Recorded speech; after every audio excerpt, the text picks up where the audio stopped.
किसी ने बड़े कमाल की बात कही है कि हे प्रभु मुझे इतना नीचे मत गिरा देना कि मैं आवाज देता रहूं और आप ना सुन पाए, और हे प्रभु मुझे इतना ऊपर मत उठा देना कि आप आवाज देते रहें और मैं ना सुन पाऊं।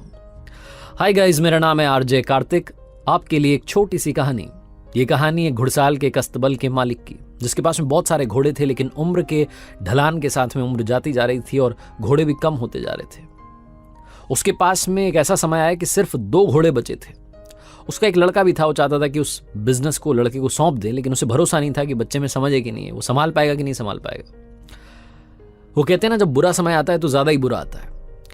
इस व्यक्ति की जिंदगी में बुरा समय चल रहा था और इतना बुरा आया कि उन 2 घोड़ों में से भी एक घोड़े की आंखें कमजोर होने लगी, उसे दिखाई देना कम होने लगा और धीरे धीरे काफी इलाज करवाया उसके बाद में भी उसकी आंखें चली गई, वो अंधा हो गया।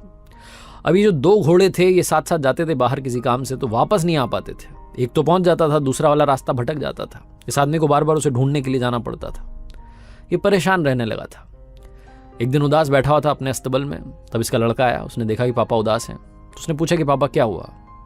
तो इस व्यक्ति ने बता दिया कि क्या करूं, मेरा तो समय खराब चल रहा है। उस लड़के ने इस व्यक्ति को एक बहुत ही बेसिक सा आइडिया दिया, बहुत सिंपल सा आइडिया। उसने बोला कि पापा आपके दिमाग में आइडिया क्यों नहीं आया, बहुत सिंपल सी बात है, जो घोड़ा सही है उसके गले में घंटी बांध दीजिए।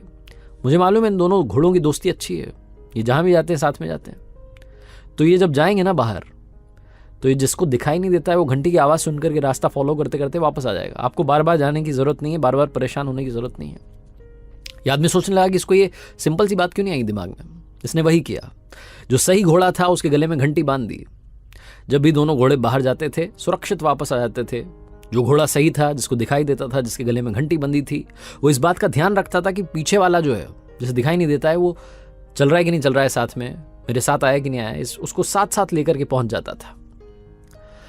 1.5-2 महीने तक इस व्यक्ति ने देखा, और जब इसे लगा कि एक्सपेरिमेंट काम कर गया है, तो इसने अपने लड़के को बुलाया और कहा कि सुनो, तुम समझदार हो गए हो, तुम लायक हो इस अस्तबल को संभालने के।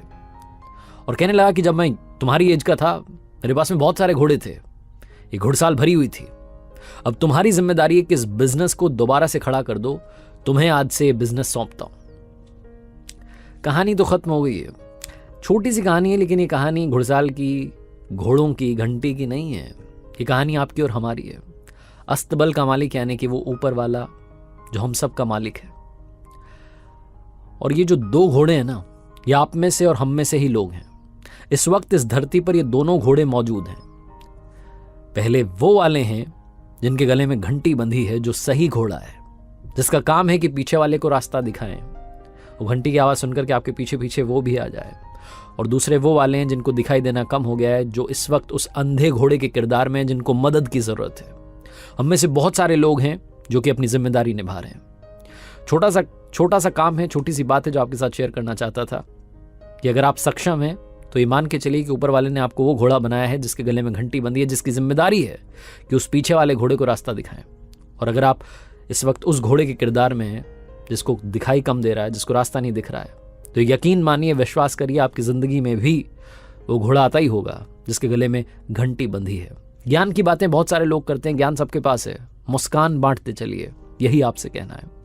एक बार फिर से कहूंगा, ऊपर वाले के आशीर्वाद के साथ, अपनी सच्ची मेहनत के साथ और अपनों के प्यार के साथ कर दिखाओ कुछ ऐसा कि दुनिया करना चाहे आपके जैसा।